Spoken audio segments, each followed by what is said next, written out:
시간 우리에게 주시는 하나님의 말씀은 시편 116편 12절에서부터 19절까지입니다.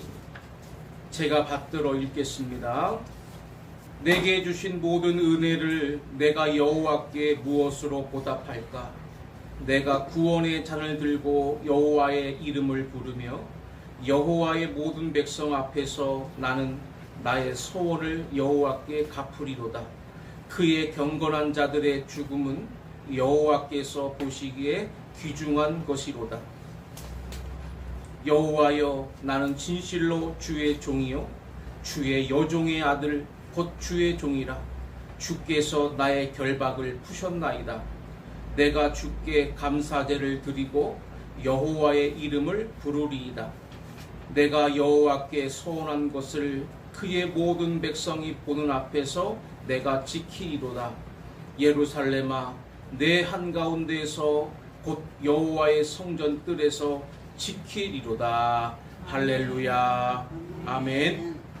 오늘은 내게 주신 모든 은혜를 무엇으로 보답할까라는 제목을 가지고 하나님의 말씀을 선포하겠습니다. 따라하겠습니다. 내게 주신 은혜를 무엇으로 보답할까? 오늘은 맥추 감사주일로 과거 애굽에서의 노예 생활과 광야 40년 동안 인도하시고 보호해 주신 하나님의 은혜를 결코 잊지 말고 다가올 미래에 대한 소망을 고백하며 감사하는 절기입니다. 결코 우리가 살아온 삶들이 녹록지 않은 삶이었음에도 불구하고 지금까지 함께 해주신 것에 대한 감사, 그리고 지금보다 더 나은 삶이 내 앞에 펼쳐지기를 바라는 후반기의 새로운 시작도 이 감사로 열어가는 분기점이 되어지시기를 간절히 바랍니다. 빌립 이 하워드라는 분이 감사에 대해서 이런 명언을 했습니다. 시련이 아무리 크다고 할지라도 구원받은 모든 죄인들은 감사할 이유를 언제나 발견할 수 있다. 사람이 가장 곤혹스러울 때가 언제냐 하면 우리의 생명의 위협을 느끼고 또 너무나 심한 고통으로 인해서 절망하고 지쳐 있을 때입니다. 오늘 우리가 읽은 본문의 저자도 우리가 읽기 이전 앞부분에 보면 바로 생명의 위협을 당하고 너무나 슬프고 너무나 삶이 고단하고 지쳐서 그는 어찌할 바를 모르고 있는 그러한 모습들을 여기 이렇게 표현했습니다. 시편 116편 3절에 사망의 줄이 나를 두르고 스올의 고통이 내게 이름으로 내가 환난과 슬픔을 만났을 때에, 좀 더 표현이 잘 돼 있는 공동 번역으로 제가 읽어보면 죽음의 끈아풀이 나를 두르고 저승의 사슬이 나를 묶고 불안과 슬픔이 나를 덮쳐 눌렀다 그랬습니다. 또 10절에는 내가 크게 고통을 당하였다고 말할 때에도 나는 믿었도다. 공동 번역에는 내 인생이 왜 이리 고달프냐 이런 말을 했고, 11절에는 내가 놀라서 이르기를 모든 사람이 거짓말쟁이라 하였도다. 공동 번역에는 고통이 하도 심할 때에는 사람은 모두 거짓말쟁이다 이런 말도 했습니다. 사람이 너무나 죽음이 임박한 걸 느낄 때 너무 슬프고 괴롭다는 것이죠. 또 삶 속에서 시련을 당하다가 다른 사람들에 의해서 너무 아픈 상처를 받으면 사람이 다 안 믿어지고 하는 말들이 다 거짓말처럼 들린다, 그 말입니다. 이렇게 고난 속에서 그는 하나님께 소망을 두고 기도했다라는 것입니다. 하나님, 내 영혼을 살려주십시오. 하나님, 이 슬픔을 걷어주십시오. 이 불안한 상태에서 나를 보호해 주십시오 하고 부르짖어 기도했을 때 결국 하나님의 은혜로 인해서 지금 생명을 건졌고 슬픔이 사라졌으며 평안해졌다는 것입니다. 그래서 오늘 본문 8절에 보면 주께서 내 영혼을 사망에서 내 눈을 눈물에서 내 발을 넘어짐에서 건지셨나이다. 공동 번역으로 보면 내 영혼을 죽음에서 건져주시고 눈물을 거두어 주시고 넘어지지 않게 보호하셨다라고 이렇게 고백합니다. 이 저자가 극에서 살아나서 이제 그 은혜를 돌아보니까 너무너무 감사하다는 겁니다.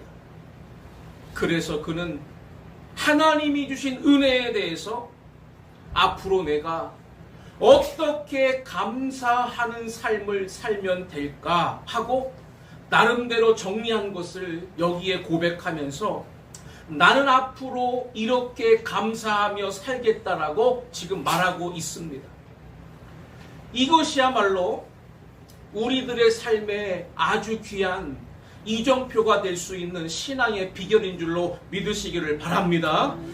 일반적으로도 사람은요, 감사하며 사는 것이 행복하다는 걸 다 압니다.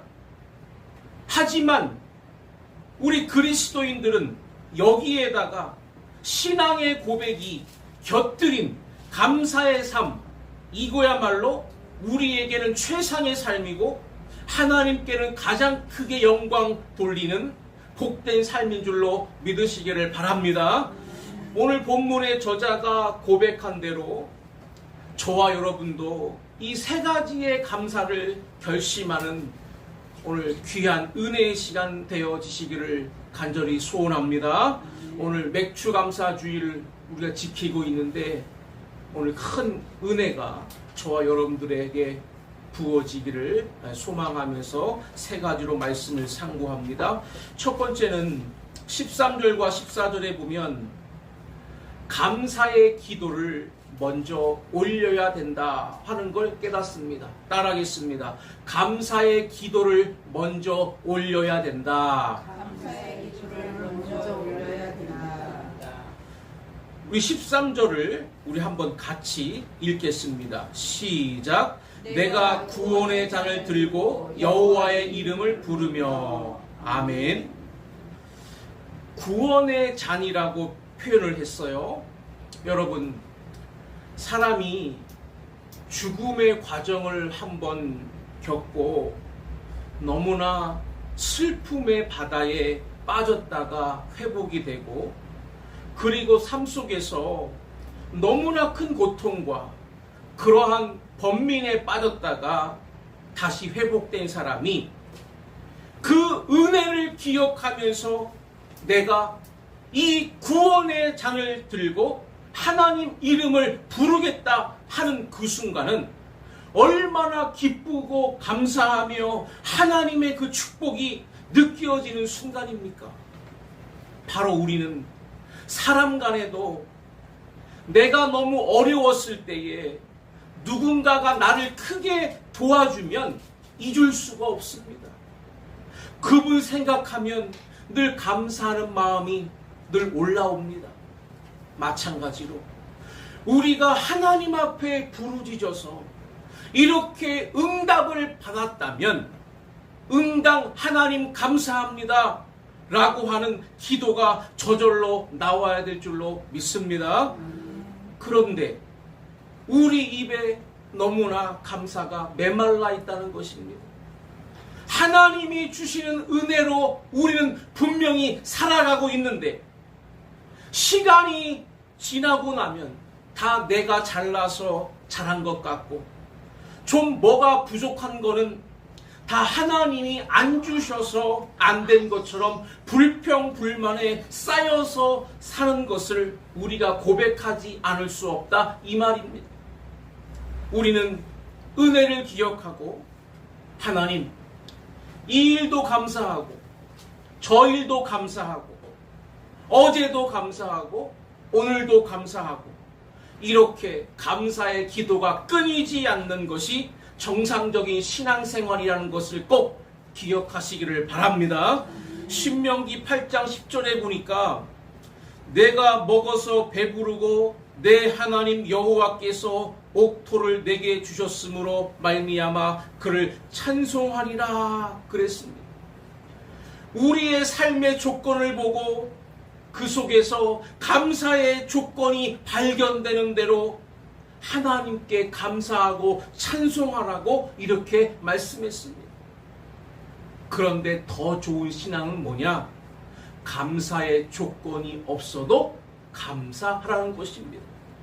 데살로니가전서 5장 18절에 범사에 감사하라 그랬는데 여기에서 범사라고 하는 것은 항상이라는 말입니다. 항상.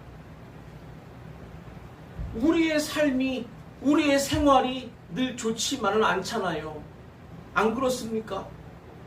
그럼에도 불구하고 우리의 인생 전체를 책임져 주시는 그 하나님, 우리가 미처 알지 못하지만 그러나 이미 나에게 베풀어 주신 은혜가 있음을 우리가 믿음으로 감사하는 것이다, 그 말입니다. 이렇게 살아가는 삶 속에 하나님이 늘 동행하고 계신 줄로 믿으시기를 바랍니다.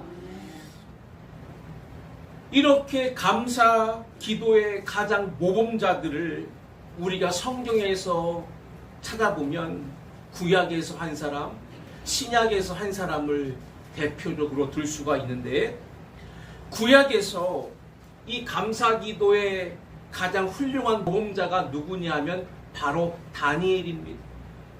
다니엘은 어려서 나라가 망하는 바람에 포로가 돼가지고 이방 땅에 가서 고난으로 시작을 했던 인물입니다. 그러나 하나님이 은혜를 주셔서 지혜를 받아가지고 왕의 꿈을 푸는 바람에 그가 발탁이 돼서 총리 생활을 시작합니다. 그런데 본토 사람들이 얼마나 이 다니엘을 시기하는지, 다니엘이 그만 잘못 만들어진 법에 의해서 자칫 잘못하면 죽음을 당할 위기에 처해 있습니다. 그런데도 불구하고 다니엘은 평소에 날마다 하루에 3번씩 기도하는 감사 기도를 그날도 그치지 않았다는 것입니다. 다니엘 6장 10절에 보니까 다니엘이 이 조서에 왕의 도장이 찍힌 것을 알고도 자기 집에 돌아가서는 윗방에 올라가 예루살렘으로 향한 창문을 열고 전에 하던 대로 하루 3번씩 무릎을 꿇고 기도하며 그의 하나님께 감사하였더라. 아멘. 좋은 일이 있든 나쁜 일이 있든 간에 다니엘은 감사 기도를 그치지 않았고 하루에 3번씩은 꼭 했다는 것입니다. 신약에도 한 사람이 있는데 그가 바로 사도 바울입니다. 사도 바울은 그 서신을 읽어보면 곳곳마다 감사를 하는 모습을 볼 수가 있습니다. 그런데 하나님이 자기에게 주신 은혜 때문에도 감사를 하지만 남에게 주신 은혜, 남의 일이 잘 되는 것도 하나님 앞에 감사 기도를 하고 있습니다. 예를 들면 에베소서 1장 16절에 보면 내가 기도할 때에 기억하며 너희로 말미암아 감사하기를 그치지 아니하고 그랬는데, 에베소 성도들의 하나님 주신 은혜를 생각하고 그 감사를 그치지 아니하고 하나님께 하고 있다는 겁니다. 얼마나 행복한 삶입니까? 골로새서 4장 2절에는 이렇게 권면합니다. 기도를 계속하고 기도에 감사함으로 깨어있으라. 다시 말해 우리의 영적인 신앙생활은 감사가 곁들여져야 신앙이 깨어있고 살아있는 줄로 믿습니다. 미국의 과거에 앤더슨이라고 하는 유명한 성악가가 있었습니다.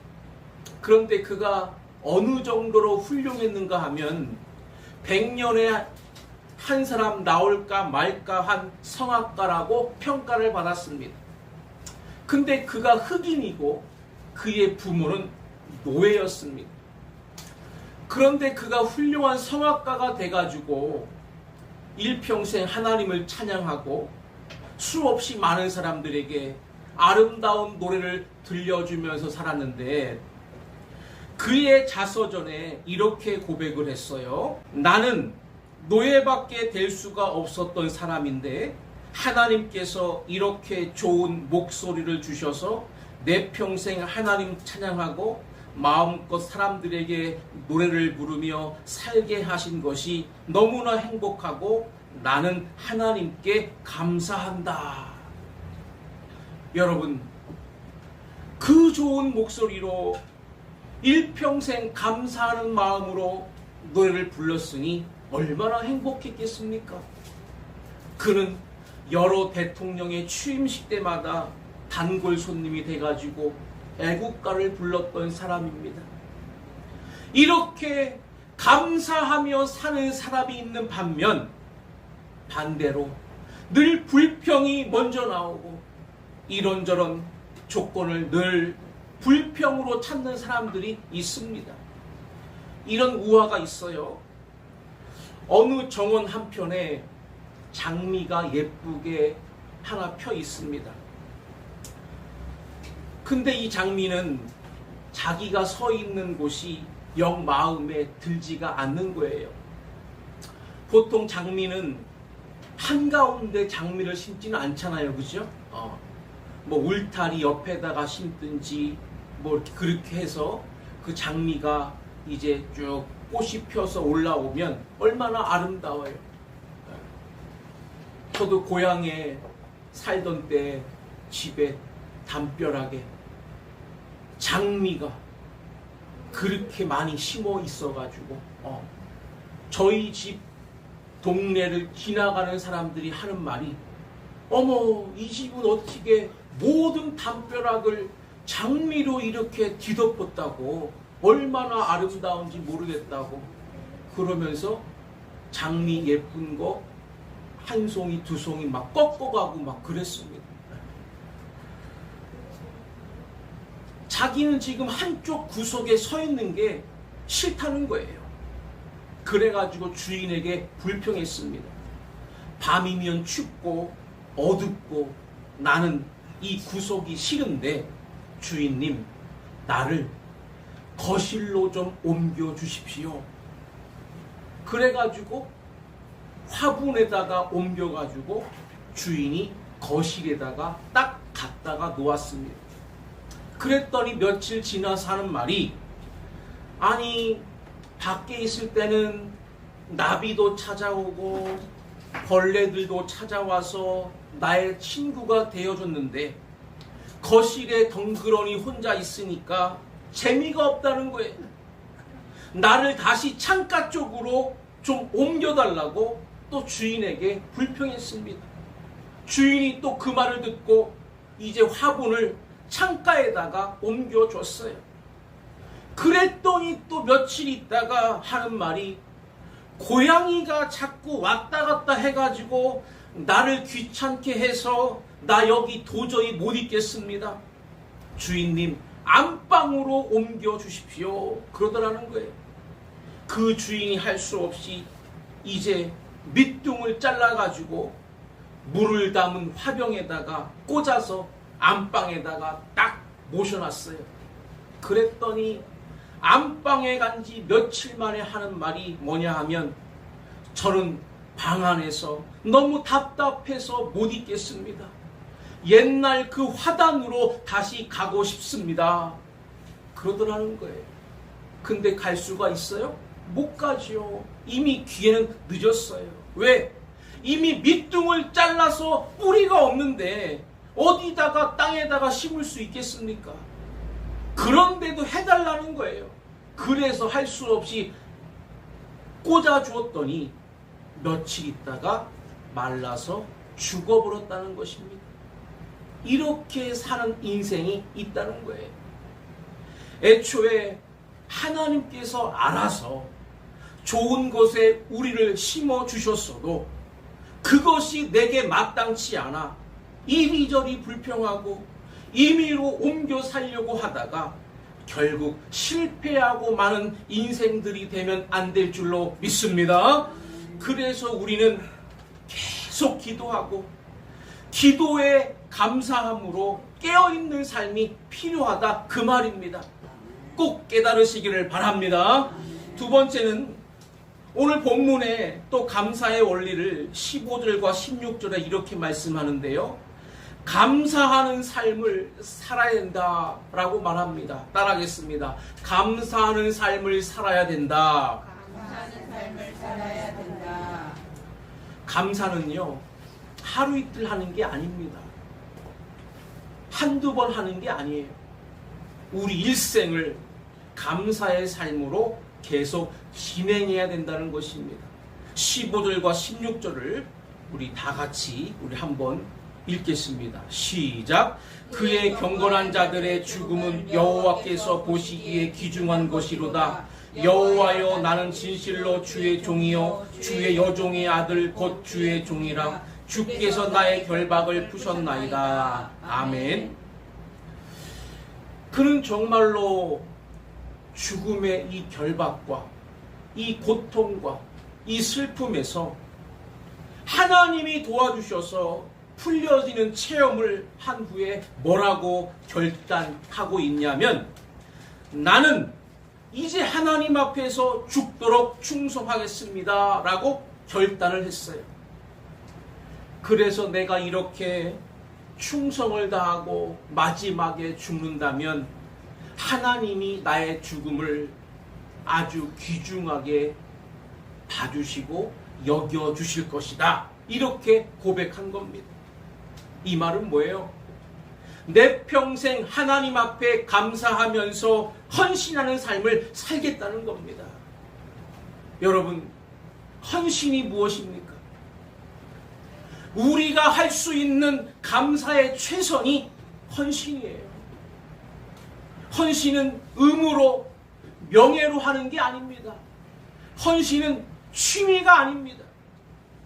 내 마음에 감사가 우러나서 하나님 앞에 충성하는 것이 헌신인 줄로 믿습니다. 그러한 삶이 지속되는 것이 우리가 감사의 삶을 사는 방법이다 그 말입니다. 그런데 이렇게 감사하는 마음으로 헌신을 하다 보면 우리는 고난이라는 것이 찾아옵니다. 그런데 그 고난 앞에서도 감사로 극복하는 사람은 그 헌신이 중단되지가 않고요. 끝까지 충성을 다하게 되고요.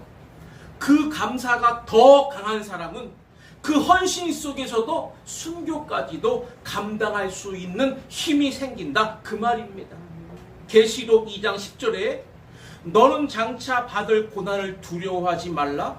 볼지어다 마귀가 장차 너희 가운데서 몇 사람을 옥에 던져 시험을 받게 하리니 너희가 10일 동안 환난을 받으리라. 내가 죽도록 충성하라. 그리하면 내가 생명의 관을 내게 주리라.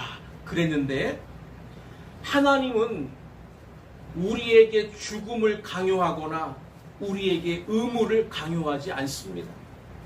이 말은 뭐냐 하면 네가 지금까지도 하나님 앞에 감사의 신앙을 가지고 어떠한 고난도 다 견뎌왔다는 것입니다. 그러므로 이제 너의 앞에 그 고난 두려워하지 말고 죽을 힘을 다해서 충성하면 하나님은 너에게 상을 준비하고 있다. 이렇게 말씀한 겁니다. 그래서 그 교회에 바로 실천자 한 사람이 있다는 것을 이제 뒤에 13절에 이렇게 소개를 했어요. 13절에 보면 내 충성된 증인 안디바가 너희 가운데 곧 사탄이 사는 곳에서 죽임을 당할 때에도 나를 믿는 믿음을 저버리지 아니하였도다. 아멘. 안디바라고 하는 그 사람은 지금 그 주변이 다 사탄의 소굴이었음에도 불구하고 그는 두려움 없이 죽기를 다해서 충성하다가 순교까지 당했다. 바로 그 속에는 나를 향한 믿음이 살아있었다. 이렇게 증언하고 있습니다. 여러분, 우리들의 삶에 헌신을 한다는 것은 내 안에 하나님을 향한 감사가 살아있는 거고요. 그 감사가 클수록 하나님 앞에 그 헌신의 열정도 더 강해져서 심지어 순교까지도 감내하는 것이 바로 우리들의 감사하는 생애가 돼야 될 줄로 믿습니다. 영국의 크렌치 감독이라고 하는 분이 쓴 시에 사람은 두 종류가 있다고 말합니다. 어떤 사람은 자기의 가는 그 평탄한 길, 그 길에 조그마한 구덩이만 있어도 벌써 하나님 원망하고 사람을 원망하는 사람이 있다. 그러나 또 어떤 사람은 자기의 가는 험하고 캄캄한 길에도 조그마한 빛만 있어도 하나님이 주시는 자비로운 빛이라고 말하며 감사 기도를 올리는 사람이 있다. 또 어떤 사람은 화려한 궁전에 살면서도 인생이 왜 이리 괴로우며 기쁜 일은 하나도 없느냐고 얼굴을 찡그리고 불평하는 사람이 있는가 하면, 어떤 사람은 개딱지만한 오두막집에 살면서도 우리를 지키시는 하늘의 아버지의 그 한없는 은혜와 사랑을 진심으로 감사하며 사는 사람이 있다라고 이렇게 말했습니다.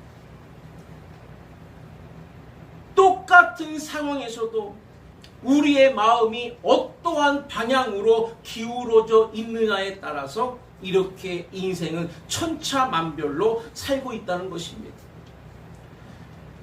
미국의 크리스찬 작가고 심리학자인 돈 베이커라고 하는 사람이 땡큐 테라피라고 하는 책을 썼어요. 감사요법. 그 사람이 자기의 삶의 현장에서 몸소 체험하면서 터득한 비결을 책으로 밝혔는데, 한 예를 이렇게 들었습니다. 자신은 지금 사업이 너무 안 돼가지고 직원들한테 월급을 못 주고 있는 게 지금 걱정거리라는 거예요. 그리고 자기 오른팔에 혹이 생겼는데 이게 도대체 무슨 혹인지 지금 MRI를 찍어놓고 결과를 기다리기 위해서 마음이 너무나 힘들고 불안하다는 거예요. 또 그는 이렇게 여러 가지로 힘드니까 직장과 가정에 대해서 소홀해가지고 그동안 많은 문제들이 쌓여 있어서 정리가 안 돼 있었는데 그거를 해결할 생각만 해도 지금 골치가 띵띵 아프고 힘들어 죽겠다는 거예요. 그는 지금 다운되어 있는 상태입니다.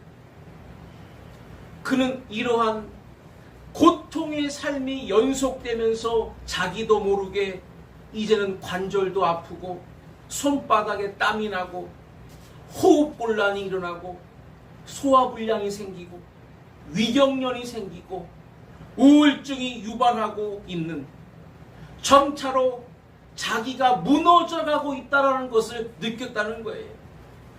그래서 그 원인이 뭔가 자기가 생각해보고 알았다는 겁니다. 주어지는 그 상황마다 전부가 짜증나고 막 싫고 괴롭기만 한 그것이 원인이라는 것을 본인이 깨달았다는 거예요. 그래서 그거를 해결할 수 있는 뭔가를 연구하다가 너무나도 획기적인 치료약을 개발했다는 거예요. 재발도 안 되는 완벽한 치료제. 그게 바로 뭐냐? 감사요법이라는 겁니다. 마음을 이제 바꾸기 시작했습니다. 불평의 요소를 쳐다보지 말고 감사의 요소를 찾아서 이것도 감사, 저것도 감사, 감사로 마음을 바꾸기 시작했더니 그 앓고 있던 모든 증상이 다 사라지고 완벽하게 치료가 되고 즐겁고 행복한 삶을 실제로 살게 되더라, 그 말입니다. 여러분, 바로 성경이 바로 땡큐 테라피, 이미 하나님께서 오래전에 우리에게 감사요법을 주신 줄로 믿으시기를 바랍니다.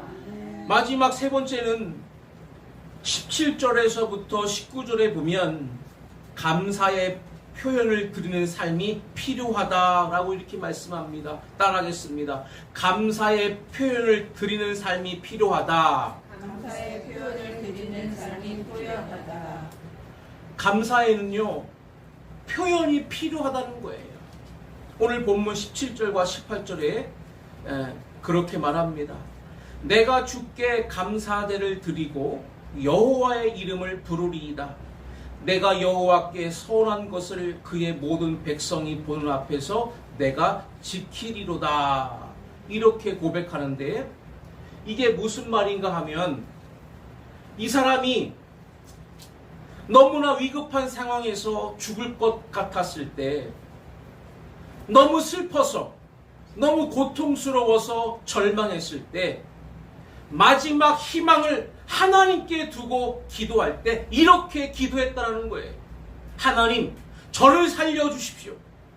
저를 살려주시면 제가 하나님 앞에 감사의 제사를 올리며 제가 하나님 앞에 이렇게 살겠습니다 하고 서원을 했다는 거예요.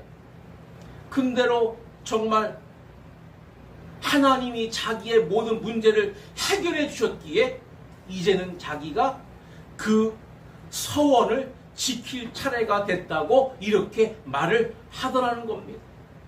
여러분, 서원이라는 게 뭐지요? 서원. 감사의 표현입니다. 하나님이 내게 이러한 응답을 주시고 이렇게 전화위복을 시켜 주신다면 저는 이렇게 감사의 표현을 하겠습니다. 그게 서원입니다. 우리 사람 간에도 마음의 속은 알 수가 없지 않습니까? 안 그렇습니까? 어느 정도 저 사람 마음은 저러하지 않을까, 뭐 대충이야 짐작은 할 수 있을지 몰라도 저 사람이 무슨 마음을 갖고 있는지는 정확히는 잘 몰라요. 그래서 우리가 모르기 때문에 오해하게 되고 싸우기도 하지 않습니까? 그런데 그 마음을 보여주는 방법이 작은 선물입니다. 내가 당신에 대해서 이렇게 고마움을 가지고 있습니다 하고 작은 선물을 보여줬을 때 그 선물 자체는 매우 작고 미미하지만 그 작은 선물에서 그 사람의 큰 마음을 볼 수가 있다는 것입니다. 그와 같이 하나님 앞에도 우리의 감사의 마음을 담은 표현이 필요한 것입니다. 그걸 성경에서 예물이라고 표현하는 겁니다. 제가 예물이라는 단어를 성경에서 찾아보니까 무려 134번이나 나와요. 예물은 성경적인 것입니다. 우리의 삶 속에 예물을 말하면 꼭 물질을 말하고 대가를 말하려고 하는데 성경은 그렇지 않습니다. 예물이라고 하는 것은 감사의 표현인 것입니다. 하나님도 그 예물을 기뻐하신다는 거예요. 신약에 보면 예수님 탄생했을 때 저 동방 박사들이 예수님을 찾아와서 먼저 드린 게 뭐였습니까? 황금과 유황과 몰약을 예수님 앞에 드렸잖아요. 어린 예수님이 황금과 유황과 몰약이 탐나서 받으셨겠습니까? 아니잖아요. 그들의 그 마음을 받는 것입니다. 예수님이 마태복음 8장에 나병 환자를 고치셨는데 그러면서 그에게 명령한 게 뭐냐 하면 너는 예물을 가지고 제사장에게 가서 제사를 드리고 제사장에게 가서 내 병이 이렇게 나았습니다 라는 걸 보여줘라 그랬습니다. 예수님도 복음을 주신 예수님도 그에게 네가 병이 나았다는 것에 대해서 하나님 앞에 감사의 표현을 하라고 이렇게 말씀한 겁니다. 왜 그랬을까요? 그것은 가장 성경적인 신앙 고백의 하나인 줄로 믿으시기를 바랍니다. 그렇기 때문에 우리는 감사의 표현을 하나님 앞에 할 줄 아는 이러한 신앙생활이 절대적으로 필요하다는 것을 꼭 깨달으시기를 바랍니다. 어느 시골 교회에서 한 성도가 예배를 드릴 때 큰 예물을 바쳤답니다. 목사님이 그 사실을 알고 그 성도를 만나서 물어봤어요. 아니 성도님, 성도님의 형편이 매우 어려운 걸 내가 아는데 어찌 이렇게 하나님 앞에 큰 예물을 드리셨습니까? 그랬더니 그 성도가 하는 말이 예, 제가 1년 전에 우리 아들이 아주 힘든 병을 앓게 되었습니다. 그래서 제가 하나님 앞에 서원 기도했습니다. 하나님, 이 어려운 병을 하나님 낫게 해주신다면 제가 큰 예물을 하나님 앞에 감사로 올리겠습니다 라고 기도했더라는 거예요. 그래서 목사님이 그러면은 아드님이 나으셨군요 물어봤더니 아닙니다. 그동안 너무 심하게 고통받다가 한 달 전에 하나님이 부르셔서 갔습니다. 그런데 어떻게 이렇게 큰 예물을 드렸습니까? 제가 처음에는 너무 슬프고 괴로웠지만 다시 하나님 앞에 기도하는 가운데 저는 크게 깨달았습니다. 이 땅에서 고칠 수 없는 이 질병을 계속 안고 산다면 얼마나 힘들겠습니까? 그러나 하나님께서 그를 사랑하셔서 아예 하늘로 부르셔서 영원히 고통이 없는 그곳에서 하나님의 품 안에서 살 수 있는 영생의 축복을 주셨다는 사실을 깨닫고 나니까 그거보다 더 큰 은혜가 없어서 아들을 위해서 제가 큰 예물을 바쳤습니다. 그러더라는 거예요. 여러분, 인간의 눈으로 볼 때는 고난이고 슬픔임에도 불구하고 신앙의 깨달음으로 보니까 그것도 축복으로 바뀌어지고 우리에게 영원한 나라에 가는 그것이 진정한 은혜인 줄 깨닫는 감사의 표현을 하시기를 간절히 바랍니다. 이제 말씀을 마칩니다. 오늘 우리들의 삶 속에 이 감사라고 하는 너무나 귀한 영적 원리를 우리가 오늘 깨달았습니다. 정말 우리가 하나님 앞에 받은 은혜를 기억한다면 바로 감사의 기도가 나올 것이고 우리가 일평생 그 감사하는 마음으로 주께 헌신하게 될 것입니다. 그리고 감사를 우리는 표현하면서 하나님께 감동을 드리는 삶을 살게 될 것입니다. 이렇게 축복된 삶을 살아갈 수 있는 저와 여러분들 되시기를 주의 이름으로 간절히 축원합니다.